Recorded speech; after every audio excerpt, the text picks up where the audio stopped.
Puji Tuhan, selamat sore ibu-ibu. Apa kabar semuanya? Sehat-sehat ya, puji Tuhan. Kita mengucap syukur kalau sore hari ini kita kembali boleh mendengar firman Tuhan. Dan sekalipun kita masih online, tapi kita percaya kalau kita buka hati, kita boleh diberkati oleh firman Tuhan.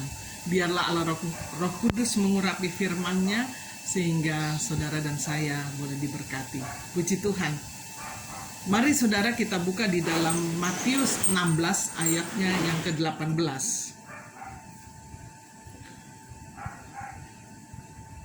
Ya, Matius 16 ayat yang ke-18. Dan aku pun berkata kepadamu, engkau adalah Petrus, dan di atas batu karang ini aku akan mendirikan jemaatku, dan alam maut tidak akan menguasainya.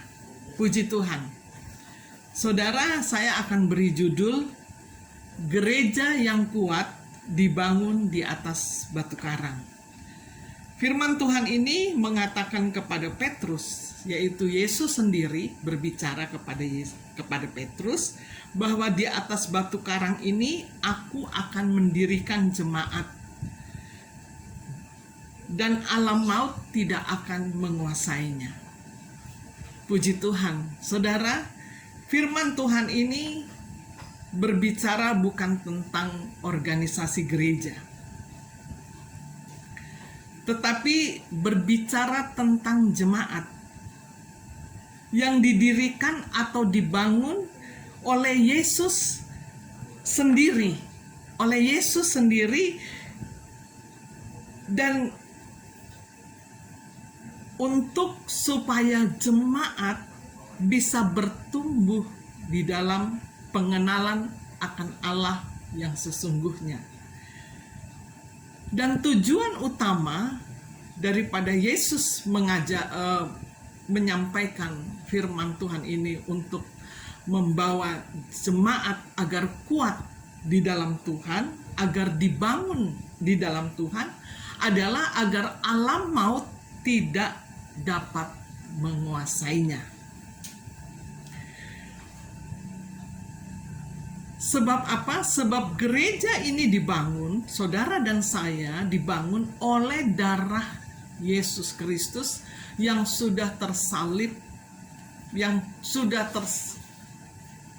tergantung di kayu salib, dan darahnya tertumpah untuk menebus dosa saya dan saudara. Sehingga berharga saudara dan saya di mata Tuhan. Untuk itu, lewat gembala yang diutus oleh Roh Kudus atau ditetapkan oleh Roh Kudus untuk membawa jemaat atau membangun jemaat seperti saudara dan saya, kita mengucap syukur bahwa kita dibangun dan dibentuk, dididik, diajar di Polonia, sebagaimana gembala kita adalah Bapak Pendeta Yance Pauki dan Ibu Nyat Pauki yang menggembalakan saudara dan saya, sehingga kita boleh bertumbuh di dalam Tuhan, agar kita boleh mengenal pribadi Yesus yang adalah batu karang yang teguh, batu karang yang kuat, agar alam maut tidak dapat menguasainya. Artinya apa saudara? Akhir-akhir ini adalah akhir-akhir di mana akhir zaman yang semakin hari semakin sukar, semakin hari semakin jahat. Untuk itu kita sebagai gereja, biarlah kita bertumbuh di dalam Tuhan dengan kuat, dengan memiliki iman yang kuat, sehingga kita mengucap syukur kita digembalakan oleh Bapak Gembala dan Ibu Gembala kita yang bijaksana, yaitu Bapak Gembala kita, Bapak Pendeta N. Pauki dan Yance Pauki, dan Ibu Gembala kita, yaitu Ibu Nyat Pauki. Kita mengucap syukur ya, sehingga kita dibangun di dalam pengajaran yang benar, di dalam pengajaran Injil sepenuh, sehingga semua yang disampaikan itu berasal daripada firman Allah, berasal daripada Injil yang tidak melenceng dari apapun, semua berdasarkan firman Allah yang tertulis di dalam Alkitab atau di dalam Injil, tidak ditambah dan tidak dikurang. Untuk apa? Agar kita kuat di dalam Tuhan, sehingga ketika pengajaran-pengajaran yang sesat datang, ketika guru-guru palsu itu datang menyusup ke tengah-tengah jemaat, saudara dan saya sudah memiliki dasar iman yang sungguh, dasar iman yang kuat, yang tertuju kepada Tuhan kita Yesus Kristus. Puji Tuhan. Kita lihat di dalam Kisah Rasul 20 ayat 28. Kisah Rasul 20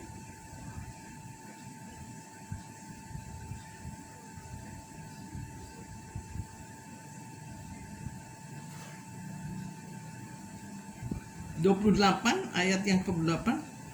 Karena itu jagalah dirimu dan jagalah seluruh kawanan, karena kamulah yang ditetapkan Roh Kudus menjadi penilik untuk menggembalakan jemaat Allah yang diperolehnya dengan darah anaknya sendiri. Aku tahu bahwa sesudah aku pergi, serigala yang ganas akan masuk ke tengah-tengahmu dan tidak akan menyayangkan kawanan itu. Sebab itu kita bersyukur, tadi saya sudah sampaikan di awal bahwa kita memiliki gembala yang bijaksana. Kita diajar, kita dididik bagaimana kita bertumbuh di dalam Tuhan, bertumbuh naik ke atas yang digembalakan langsung oleh Tuhan kita Yesus Kristus lewat otoritas yang dipercayakan Bapak Gembala dan Ibu Gembala kita. Kita bersyukur. Untuk itu biarlah iman kita bertumbuh dan kuat, sehingga apabila pengajaran-pengajaran palsu, pengajaran-pengajaran yang sesat, guru-guru palsu masuk, saudara dan saya sudah memiliki iman yang kuat, dasar yang kuat di dalam apa? Di dalam pengajaran Tuhan kita Yesus Kristus. Puji Tuhan. Dasar yang kuat itu kita lihat di dalam Matius 7 ayatnya yang ke-24.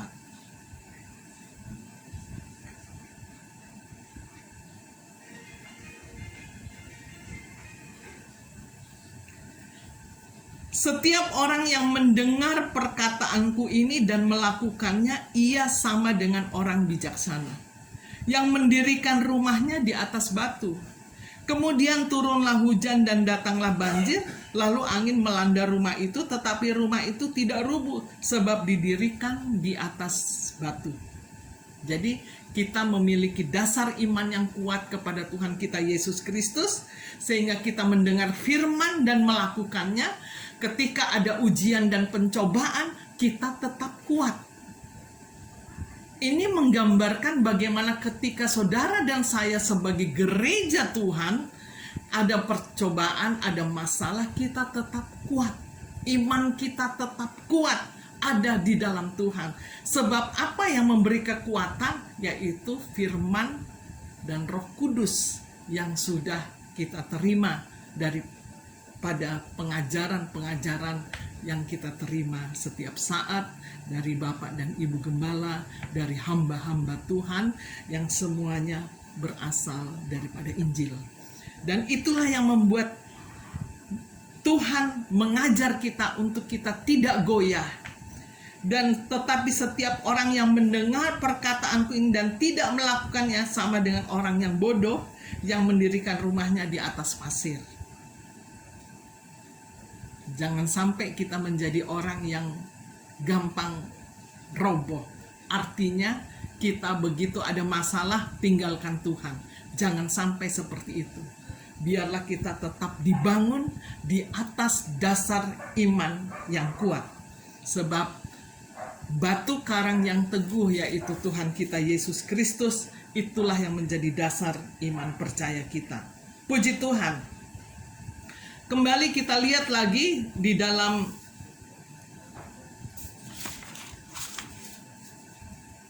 Yesus adalah sebagai batu yang mengeluarkan air. Bilangan 20 ayat 10. Bilangan 20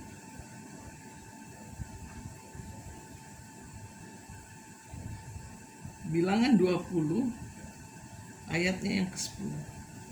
Ketika Musa dan Harun telah mengumpulkan jemaah itu di depan bukit batu itu, berkatalah ia kepada mereka, dengarlah kepadaku, hai orang-orang durhaka. Apakah kami harus mengeluarkan air bagimu dari bukit batu itu? Sesudah itu Musa mengangkat tangannya lalu memukul bukit batu itu dengan tongkatnya 2 kali, maka keluarlah banyak air sehingga umat itu dan ternak mereka dapat minum. Saudara, kita tahu cerita firman Tuhan ini, bagaimana ketika Musa diutus Tuhan untuk membawa bangsa ini keluar dari tanah Mesir, dan di dalam perjalanan mereka mengalami hal-hal yang sukar, di mana mereka mulai bersungut-sungut, sehingga ketika mereka merasa haus, mereka mulai bersungut dan mulai mengatakan, di sini tidak ada air, bagaimana kita harus berjalan, bagaimana kita harus melalui padang gurun ini yang panas, dan segala macam mereka bersungut-sungut, sehingga Harun dan Musa pada saat itu masuk ke dalam kemah dan dia mulai berdoa kepada Tuhan, sehingga apa yang ada padanya di sini dikatakan ada tongkat itu dipukul kepada gunung batu itu, dan gunung batu itu mengeluarkan air. Jadi saudara, bahwa gunung batu yang kuat itu yaitu Tuhan kita Yesus Kristus. Dia adalah Allah yang bukan saja menyelamatkan saudara dan saya, tetapi dia juga memberikan adalah air hidup yang memberikan kelegaan di dalam setiap jiwa yang haus dan lapar. Kita lihat di dalam Yohanes 7 ayatnya yang ke-37. Yohanes 7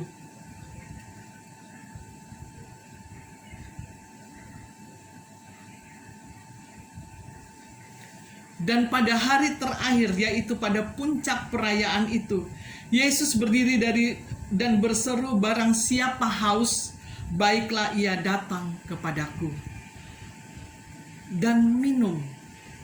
Barang siapa percaya kepadaku, seperti yang dikatakan oleh kitab suci, dari dalam hatinya akan mengalir aliran-aliran air hidup. Yang dimaksudnya ialah roh yang akan diterima oleh mereka yang percaya kepadanya, sebab roh itu belum datang karena Yesus belum dimuliakan. Tadi saya katakan bahwa air itu berbicara tentang Roh Kudus. Air berbicara bagaimana ketika orang haus, rindu untuk minum air.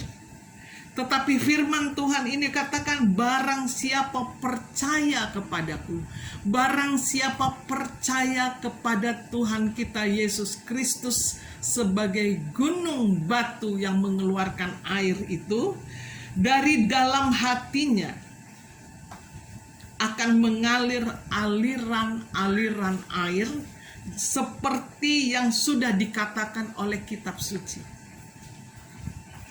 Jadi kita bersyukur bahwa kita memiliki Tuhan. Bukan saja dia menyelamatkan, tetapi dia juga hidup di dalam kehidupan saudara dan saya. Di dalam hati kita, di dalam jiwa kita, ketika kita letih, lesu, dan berbeban berat, Tuhan katakan, marilah datang kepadaku. Artinya dia sebagai gunung batu yang mengeluarkan air hidup, yang dapat memberikan kelegaan di dalam kehidupan saudara dan saya. Sehingga ketika kita menghadapi ujian dan pencobaan, kita kuat karena ada firman dan Roh Kudus, yaitu Tuhan kita Yesus Kristus. Puji Tuhan. Dan yang ketiga, kita lihat lagi bahwa Tuhan Yesus sebagai gunung batu tempat perlindungan. Di dalam Mazmur 18 ayat yang ketiga. Mazmur 18 ayat yang ketiga.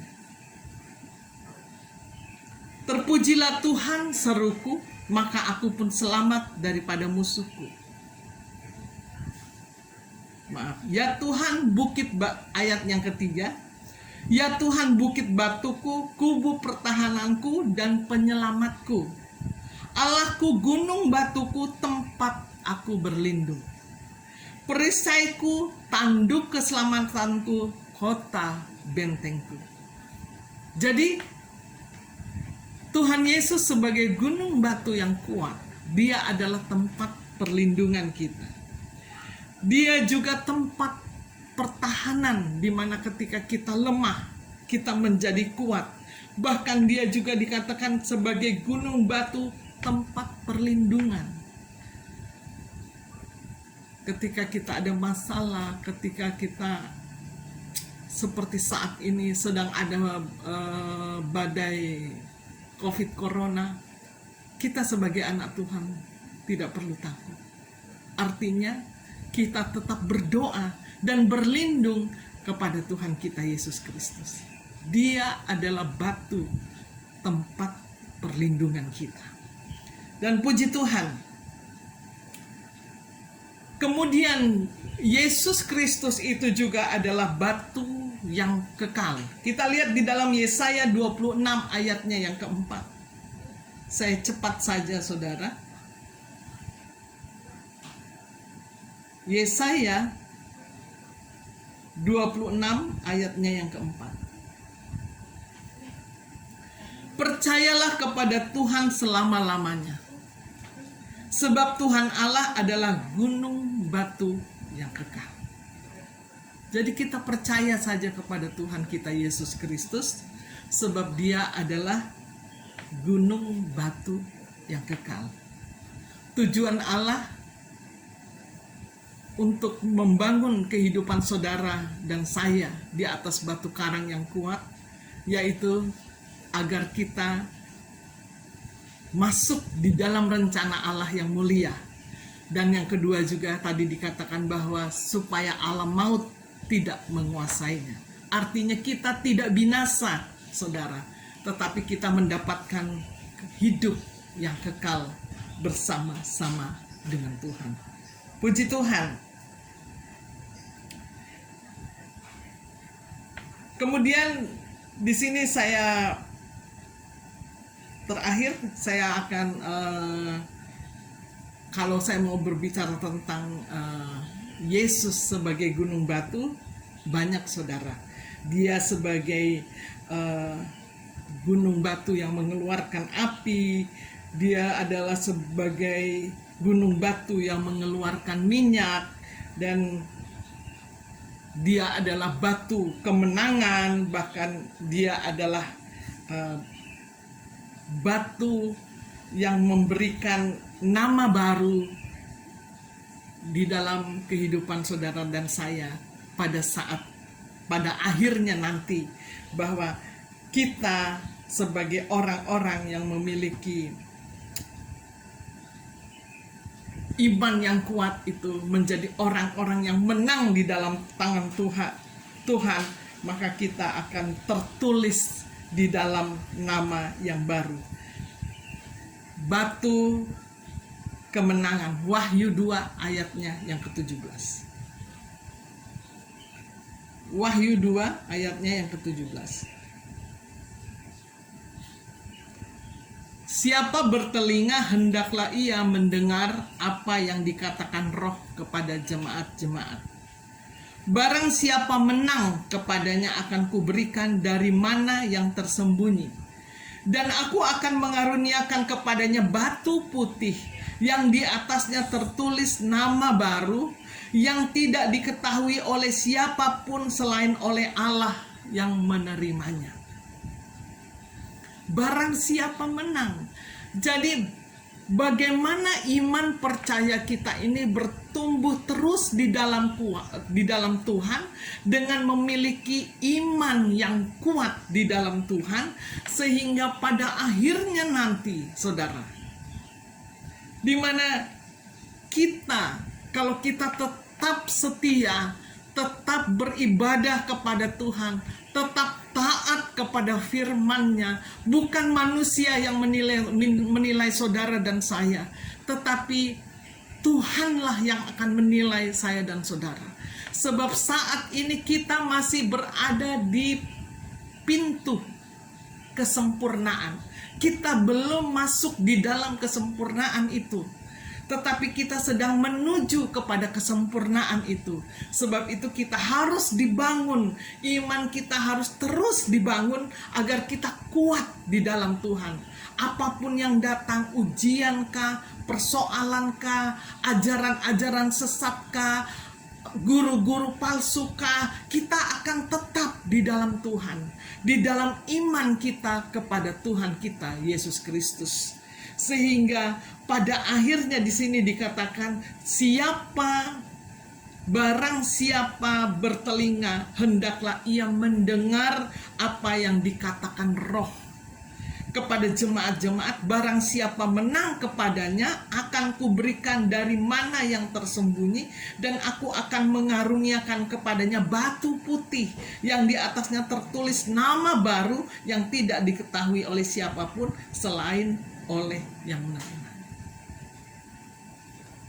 Dikatakan batu putih, batu yang hanya menulis nama orang-orang yang setia, orang-orang yang taat, orang-orang yang menurut penilaian Allah itu berkenan kepadanya. Sehingga pada akhirnya nama saudara dan saya boleh terukir, boleh ditulis di dalam batu putih yang hanya Tuhan yang tahu. Ada buku kehidupan, hanya Tuhan yang tahu nama-nama yang tertulis. Sebab itu hendaklah kita kuat, setia, terus dibangun di dalam Tuhan kita Yesus Kristus. Puji Tuhan. Ya, orang-orang yang gereja yang kuat dibangun di atas batu karang yang teguh.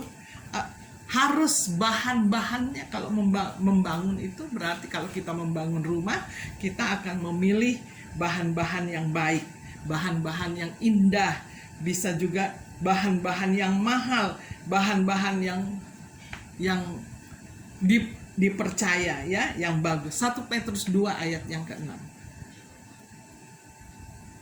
1 Petrus 2 ayatnya yang ke-6. Sebab ada tertulis dalam kitab suci, sesungguhnya aku meletakkan di Sion sebuah batu yang terpilih, sebuah batu penjuru yang mahal, dan siapa yang percaya kepadanya, ia tidak dipermalukan. Saudara dan saya sudah dibangun di dalam tubuh Kristus.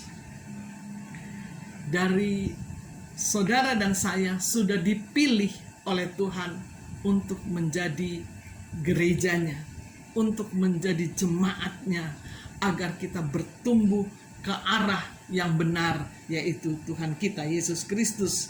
Dan barang siapa yang percaya tidak akan dipermalukan. Jadi saudara, orang yang percaya kepada Tuhan, apapun yang terjadi, kalau kita tetap datang kepada Tuhan dan mengandalkan Tuhan kita Yesus Kristus, tidak akan dipermalukan. Kita boleh susah, saudara. Secara jasmani bisa saja kondisinya mungkin tidak kaya.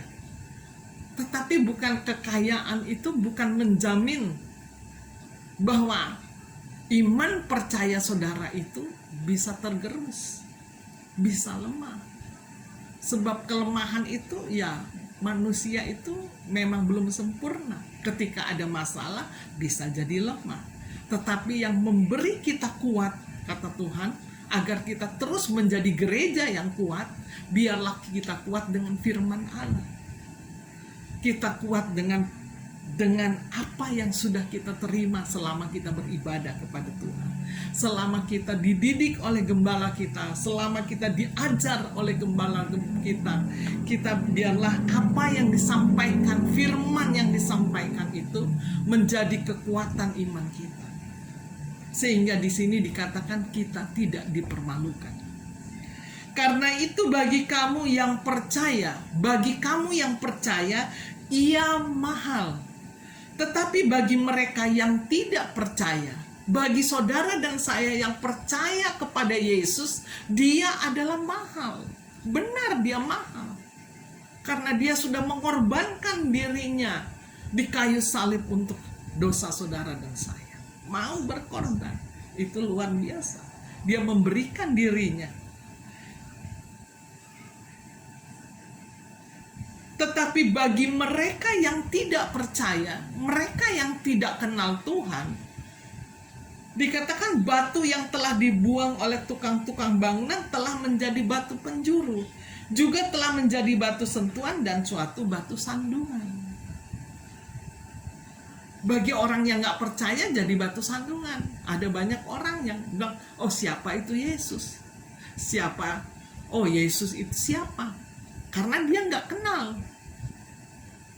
Tetapi bagi saya dan saudara yang sudah kenal Yesus, yang sudah diselamatkan oleh Tuhan kita Yesus Kristus, dia berharga. Sebagaimana saudara dan saya berharga. Dia mahal, sebab dia sudah menebus saudara dan saya. Sebab itu kita mau memuji, kita mau menyembah dia. Dan kita mau percaya, iman kita mau percaya sungguh bahwa dia yang sudah menyelamatkan saudara dan saya. Dia adalah, di sini dikatakan, dia mahal bagi orang yang percaya. Ya luar biasa saudara. Bagi orang yang gak percaya, dia anggap siapa itu Yesus, karena gak mengenal dia. Dikatakan ya sama saja kayak tukang, kalau orang bangun rumah, ya tukang bangunan bisa lempar-lempar karena dia gak kenal. Tapi kalau orang yang kenal, dia akan susun rapi itu batu. Oh ini batu mahal, ya dia susun karena dia tahu ini harganya mahal. Kalau orang yang nggak kenal sembarangan aja. Puji Tuhan. Sebab itu biarlah iman kita dibangun di dalam Tuhan. Efesus 2 ayat 20. Efesus 2 ayatnya yang ke-20. Yang dibangun di atas dasar para rasul dan para nabi, dengan Kristus Yesus sebagai batu penjuru. Di dalam dia tumbuh seluruh bangunan rapi tersusun menjadi bait Allah yang kudus di dalam Tuhan. Di dalam dia kamu juga turut dibangunkan menjadi tempat kediaman Allah di dalam roh. Saudara dan saya sudah dibangun di dalam tubuh Kristus dan sudah memiliki dasar iman yang kuat di dalam Tuhan kita Yesus Kristus sebagai batu karang yang teguh atau batu penjuru yang sudah dibangun di dasar para rasul, para nabi yang diutus, hamba-hamba Tuhan yang diutus Allah untuk mengajar, untuk mendidik, untuk mengembalakan, untuk menginjil agar semua orang percaya kepada Yesus. Agar saudara dan saya yang sudah dibangun di dalam tubuh Kristus tetap kuat. Karena banyak hal yang akan terjadi saudara di akhir zaman ini. Tetapi Tuhan mau di atas batu karang yang kuat inilah gereja dibangun. Saudara dan saya dibangun di dalam firman-Nya. Puji Tuhan.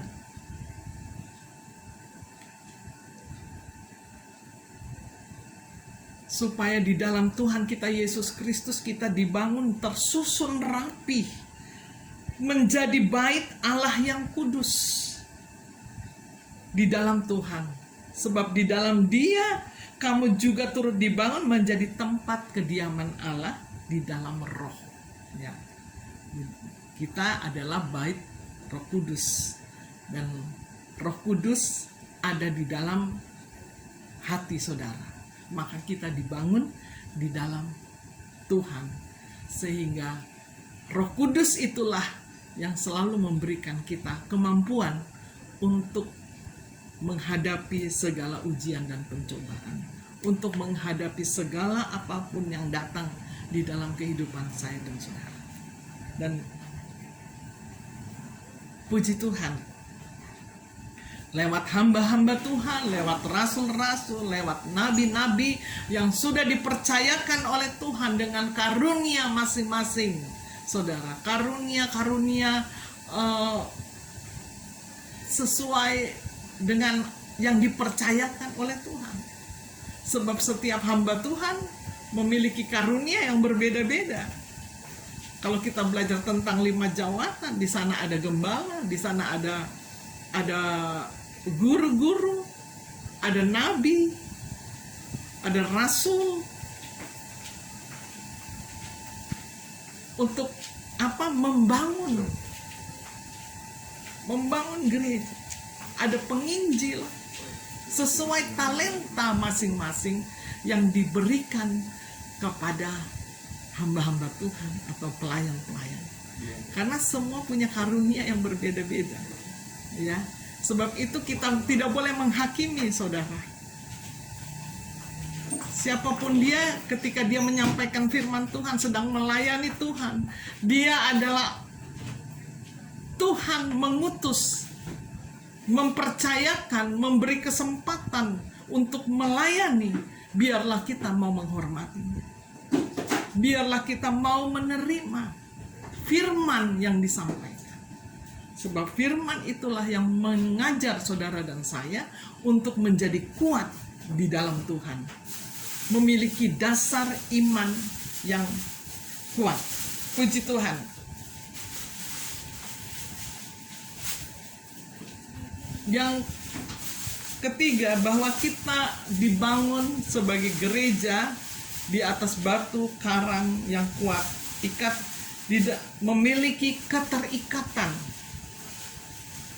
Efesus 4 ayatnya yang ke-6. Efesus 4 ayatnya yang ke-6. Satu Allah dan Bapa dari semua, Allah yang di atas semua dan oleh semua dan di dalam semua.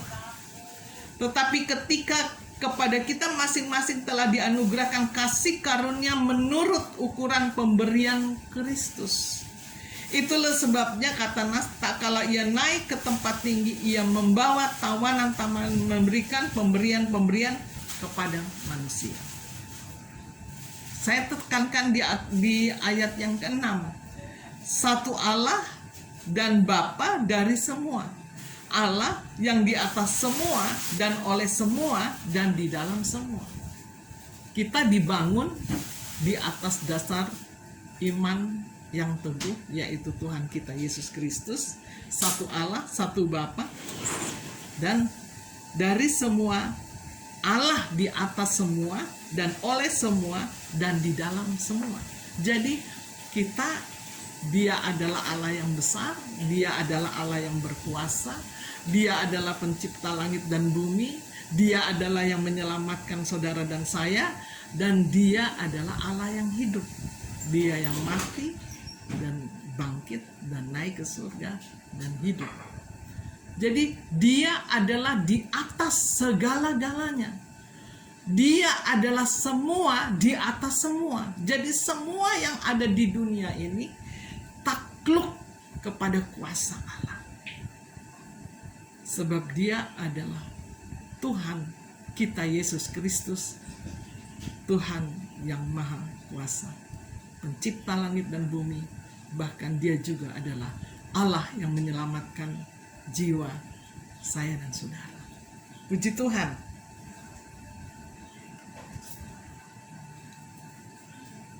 Satu contoh bagaimana kita dibangun di atas dasar iman yang teguh.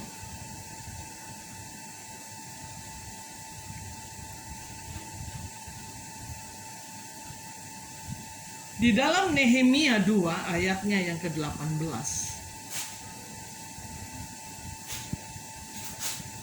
Nehemia 2 ayatnya yang ke-18.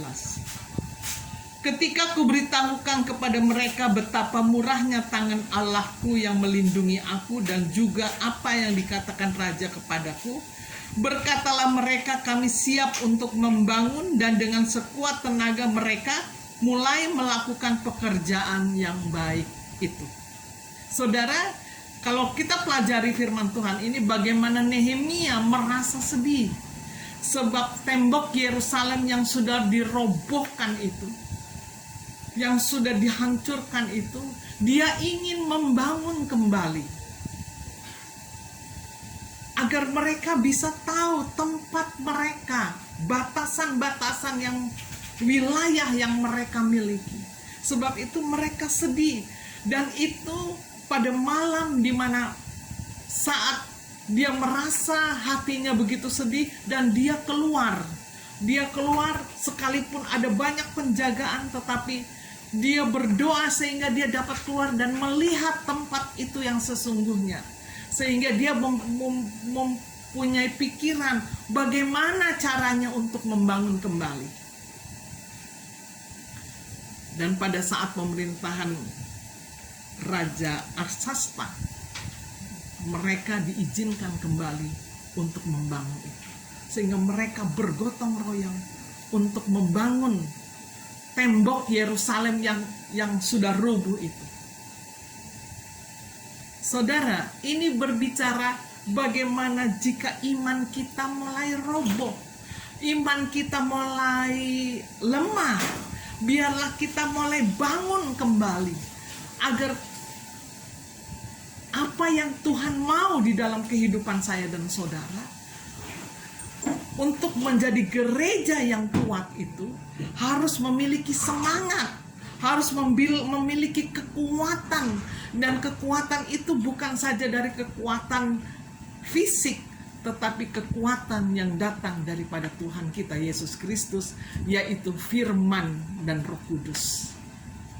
Itulah yang dikatakan gereja yang kuat dibangun di atas dasar batu karang, yaitu iman kita kepada Tuhan kita Yesus Kristus. Puji Tuhan. Sehingga biarlah kita selalu meminta kekuatan Roh Kudus di dalam kehidupan saya dan saudara. Saudara, kalau kita punya iman, punya kekuatan Roh Kudus, memang banyak masalah dan ujian. Tetapi disitulah kita teruji bagaimana kita menjadi gereja yang kuat, bagaimana kita memiliki dasar iman yang teguh di atas batu karang yang kuat. Kita lihat, saudara, di dalam 1 Korintus 3 ayat 13 sampai 17. 1 Korintus 3. 1 Korintus 3 ayatnya yang ke-13. Sekali kelak pekerjaan masing-masing orang akan nampak, karena hari Tuhan akan menyatakannya, sebab ia akan nampak dengan api, dan bagaimana pekerjaan masing-masing orang akan diuji oleh api itu. Ketika ujian dan pencobaan datang di dalam kehidupan saudara dan saya, di dalam rumah tangga kita masing-masing, atau di dalam kehidupan kita masing-masing, maka di sini dikatakan akan nampak. Apakah kita kuat pada akhirnya tetap di dalam Tuhan, atau kita akan tinggalkan Tuhan. Di sini ujiannya, kalau kita memiliki iman yang dibangun di dalam batu karang yang teguh itu, yaitu Tuhan kita Yesus Kristus. Orang yang kuat, orang yang punya iman yang kuat, sekalipun gelombang datang silih berganti, memang bisa mungkin dia kadang jatuh, kadang dia bangun, kadang mungkin dia sampai jatuh lagi dan dia harus bangun lagi. Tetapi yang pasti dia akan kuat di dalam Tuhan. Dia akan kuat di dalam Tuhan. Prosesnya itu mungkin kita tidak tahu bagaimana beratnya. Tetapi yang jelas, jika kita memiliki iman yang kuat, maka ketika diuji, pada akhirnya, Tuhan kata, firman Tuhan ini, pada akhirnya, jika pekerjaan yang dibangun seseorang tahan uji, ia akan mendapat upah. 1 Korintus 13 ayat 14. Jika pekerjaan yang dibangun seseorang itu tahan uji, ia akan mendapat upah. Jika pekerjaan yang terbakar, ia akan menderita kerugian. Tetapi ia sendiri akan diselamatkan, tetapi seperti dari dalam api. Mungkin bisa saja di dalam ujian dan pencobaan itu kita ada kehilangan harta benda, bisa jadi. Kehilangan orang yang kita kasihi, bisa jadi. Kehilangan hal-hal mungkin yang sangat kita sayangi, bisa jadi. Banyak hal yang membuat bisa hilang. Tetapi di sini dikatakan jika kita diuji, maka pada akhirnya apakah kita tinggal tetap di dalam Tuhan? Apakah kita meninggalkan Tuhan? Tetapi jika kita tetap ada di dalam Tuhan, maka dikatakan ia akan mendapat upah. Dia akan mendapat upah. Kalau toh di dalam ujian dan pencobaan itu ada yang hilang, mungkin orang-orang yang kita kasihi ataupun barang-barang yang kita miliki. Tetapi jika kita tetap ada di dalam Tuhan, firman Tuhan ini katakan bahwa tetapi ia sendiri akan diselamatkan. Jadi kalau iman kita tetap teguh di dalam Tuhan, sekalipun banyak hal yang mungkin membuat kita kecewa atau apapun yang terjadi sehingga ada banyak yang hilang atau rugi, tetapi asalkan iman kita kuat di dalam Tuhan, maka kita menjadi orang-orang yang berkemenangan. Dan apa artinya? Akhirnya kita akan mendapatkan upah. Ini ujiannya. Tetapi kalau kita tetap kuat, kita akan menang. Karena ujian bermacam-macam, ya. Bagaimana iman saudara dan saya? Apakah kita tetap kuat dibangun di atas dasar iman yang teguh? Puji Tuhan. Dan pada akhirnya, bangunan yang dibangun untuk kemuliaan Allah bertumbuh ke arah Dia, yang yaitu yang menjadi kepala di dalam kehidupan saudara dan saya, yaitu Tuhan kita Yesus Kristus. Puji Tuhan. Efesus 4 ayat yang 15. Efesus 4 ayatnya yang ke-15. Tetapi dengan teguh berpegang kepada kebenaran di dalam kasih kita, bertumbuh di dalam segala hal ke arah Dia, Kristus yang adalah kepala. Daripadanya lah seluruh tubuh yang rapi tersusun dan diikat menjadi satu oleh pelayanan semua bagiannya sesuai dengan kadar pekerjaan tiap-tiap anggota. menerima pertumbuhannya dan membangun dirinya dalam kasih. Puji Tuhan, saudara, sebagaimana tadi saya sampaikan bahwa gereja yang kuat dibangun di atas batu karang yang teguh, membawa kita menjadi umat-umat yang kuat di dalam Tuhan, dengan tujuan kita diciptakan untuk masuk ke dalam rencana Allah, yaitu di dalam kemuliaan yang kekal.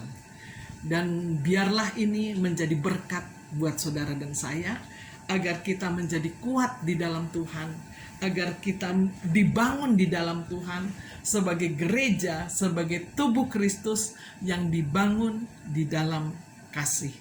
Puji Tuhan, biarlah ini berkat bagi saudara dan saya. Tuhan Yesus memberkati. Puji Tuhan.